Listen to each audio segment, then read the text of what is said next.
o destaque da irresponsabilidade eu colocaria no judiciário e na imprensa. Aspas.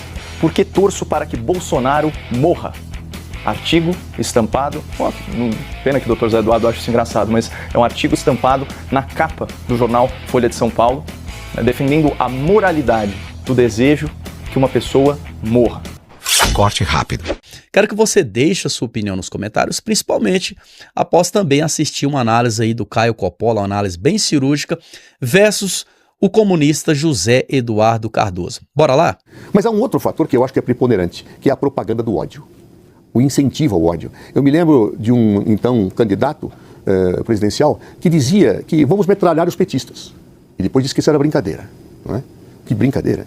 Ou seja, essa política de ódio, de eu não ataco a ideia, eu ataco a pessoa. Eu quero exterminar as pessoas que não pensam como eu defendo a arma ao invés do diálogo. Esse tipo de postura gera um clima social de polarização, de tensão e cria as condições para que adversários políticos não sejam tratados democraticamente, mas como inimigos que devem ser exterminados. A banalização da violência, que é gerada por certos comportamentos de pessoas que assumem uma posição de liderança na sociedade, e a defesa, a disseminação do ódio radicalizado, do nós contra eles são isto, eles são aquilo, onde o rótulo vem antes da análise da ideia e do debate, onde o rotular das pessoas acaba sendo colocado como uma forma de não ouça aquele porque ele é rotulado assim. Isto é uma forma clara de incentivar a violência política. E nós vivemos tempos tristes desse ponto. Tempos tristes, em que se fala vamos metralhar os nossos adversários, em que se fala vamos matar e fazer uma vaquinha para matar adversários, onde uma divergência política, como aconteceu no sul do país, faz que uma pessoa invada uma festa e mate outra. Ou seja, isto é fruto de um momento muito difícil da realidade política brasileira e que é agravada, claro, pela ação do crime organizado. Crime organizado, mais ódio disseminado, mais violência disseminada, mais carimbar, rotular ideológico, ou seja, não ouça essa pessoa porque ela não tem ideias boas, porque ele é um inimigo. Ora, esse tipo de pensamento autoritário, lacrador, é responsável em larga medida pela violência política que nós estamos vendo. É responsável por situações das mais diversas que nós temos acontecido. O Caio mencionou aquela horrível cadeirada que aconteceu depois de claras provocações inaceitáveis, o que não justifica a cadeirada. Mas, por certo, a violência política ela vem deste ódio, ela vem dessa alimentação de atacar a pessoa e não a ideia. Hoje, nas campanhas eleitorais, muitos querem rotular para dizer, este não ouça suas ideias e não tem condições mínimas de debater o conteúdo daquilo que se propõe. É triste, mas é a realidade. De quem é a grande responsabilidade? Aqui eu vou fazer para você duas perguntas em uma. O papel é do Estado no combate à violência política ou individual das pessoas, dos políticos que se colocam ali como aqueles que estão preparados para receber o voto dos eleitores? Todos têm o seu quinhão de responsabilidade, né, Basília? Mas a irresponsabilidade, o destaque da irresponsabilidade, eu colocaria no judiciário e na imprensa.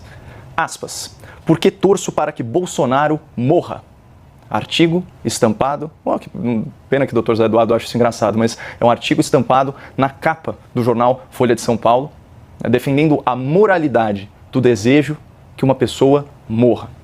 Da mesma forma, esse mesmo jornal publica outras colunas falando que, no dia da eleição, a julgar pela quantidade de votos que Jair Bolsonaro tivesse, esse colunista descobriria quantas pessoas fazem o sinal de Heil Hitler na urna.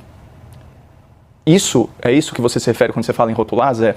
Ou é, por exemplo, a leniência do seu colega Flávio Dino, no Supremo Tribunal Federal, que, segundo a Gazeta do Povo, aspas, normaliza acusações de nazismo e fascismo, faz parte do debate.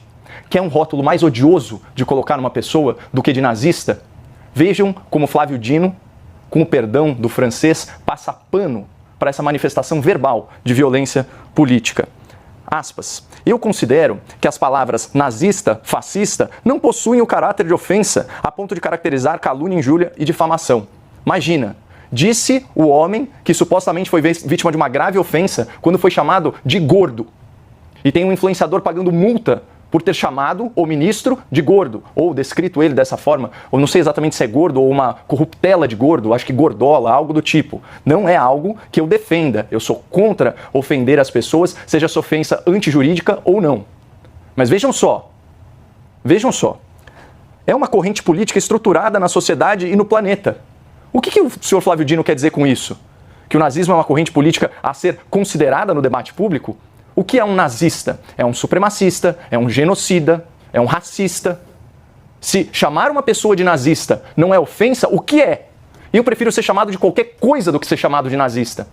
Então, isso é um incentivo à violência política. É essa esquerda que fica rotulando as pessoas, começando pelo presidente da República, que rotula milhões de agricultores como o quê? Fascistas, como reacionários, né? São múltiplos os rótulos. Ou a esquerda brasileira, aí sob o beneplácito do Tribunal Superior Eleitoral, que se referia a um candidato como genocida, quando todos os especialistas falavam que não havia embasamento jurídico para isso e essa narrativa foi descartada, então logo a eleição passou. Então veja, Basília, esses rótulos aos quais o Zé Eduardo se refere, são rótulos utilizados com primor, é um estado da arte pela esquerda. Você chamar a pessoa de genocida, de fascista, de nazista ou de apoiador disso, você legitima, de certa forma, a violência contra essas pessoas. E isso foi feito pelo presidente da República, ministro do Supremo Tribunal Federal e pelo maior jornal em circulação no país. É uma vergonha a apologia à violência política, ainda que velada, nessas instituições. Tá aí, o Caio disse tudo aqui em sua análise, mas eu quero que você deixe a sua opinião aí nos comentários, o que você acha de tudo isso,